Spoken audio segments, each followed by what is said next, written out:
அங்கேயே ஏகப்பட்டது ஆரம்பிச்சிடும். டேய் அதை விடு, நீங்கள் ஈடு நிறைய கிடைக்கிறாங்க. ஈடுபட்டு அவ்வளோதான் வேணும், பச்சைக்கெல்லாம் இல்லை.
என் அன்பான உறவுகளே, தாங்கள் இப்போது பதிவிட்டு கொண்டிருக்கும் இடம் ஈரோடு எருமாப்பூர் என்ற ஒரு சிற்றூரில் இங்கு அமைந்துள்ள மலையின் மேல் விநாயக பெருமானும் முருகப்பெருமானும் கண்கொள்ளா காட்சியாக இம்மலை மீது அமர்ந்துள்ளார்கள்.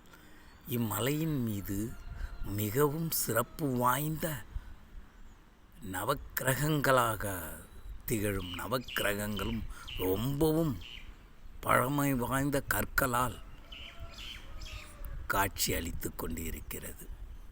இங்குள்ள முருகனும் விநாயகரும் பார்க்கும் கண்களுக்கு காட்சியளிக்கும் வகையில் இந்த காட்சி தந்து கொண்டிருக்கிறது. என் அன்பிற்கும் பாசத்திற்குரிய எனது அருமை குழுவில் பயணிக்கும் அன்பான உறவுகளே, உங்கள் அனைவரிடம் என் கைகூப்பி வணங்கி முதலில் நான் வாழ்த்துக்களை தெரிவிப்பதில் பெருமகிழ்ச்சி அடைகிறேன்.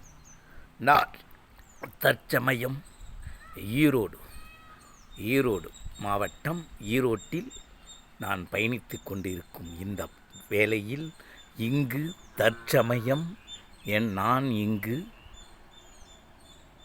ஈரோடு அருகில் ஏமப்பேர் என்ற ஒரு சிற்றூரில் நான் பயணித்து கொண்டு இருக்கிறேன்.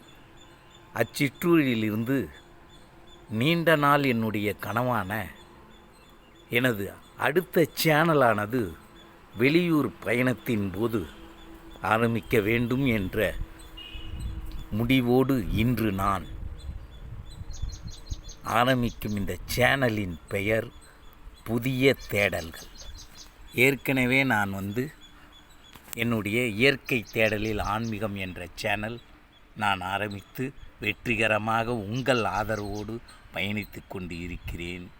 மீண்டும் நான் இந்த புதிய தேடல்களில் பல புதிய விஷயங்களை நான் பதிவிட விரும்புகிறேன். மீண்டும் உங்கள் ஆதரவுடன் நான் இப்பொழுது பதிவு செய்து கொண்டிருக்கும் இடத்தின் பெயர் எருமாப்பூர் ஈரோடு மாவட்டம் அருகில் உள்ள ஒரு சிறிய கிராமம். இந்த கிராமத்தை நான் ஏன் இங்கு பதிவு செய்கிறேன் என்றால், இக்கிராமமானது மிகவும் பழமையாக ரொம்பவும் அருமையாகவும் கண்கொள்ளா காட்சிகளாக இக்கிராமத்து மக்கள் சிறப்பாக ஒவ்வொரு வீடுகளும் பழமை மாறாமல் இன்றும் பழைய காலங்களில் செலுத்தப்படும் அந்த ஓடுகளிலிருந்து வீடுகள் இங்கு அனைத்து வீடுகளுமே ஓடுகளாலும் சிமெண்ட் கற்களால் சிமெண்ட் ஷீட்டுகளால் வீடுகளை சுற்றி தென்னை மரங்களும் மற்றும் கண்ணை கவரும் குளிர்ச்சியான மரங்களும் செடிகளும் கொடிகளும் இங்கு வளர்ந்து கொண்டிருக்கிறது. பார்ப்பதற்கே ரொம்ப ரம்மியாக இருக்கிறது. இவ்விடமானது பார்க்கும் இடமெல்லாம் கண்களுக்கு குளிர்ச்சியாக கண்கொள்ளா காட்சியாக அமைகிறது. இதனுடைய அடுத்த பகுதியை இந்த வீடியோவின் அடுத்த பகுதியில் மற்றவையை காணலாம். நன்றி.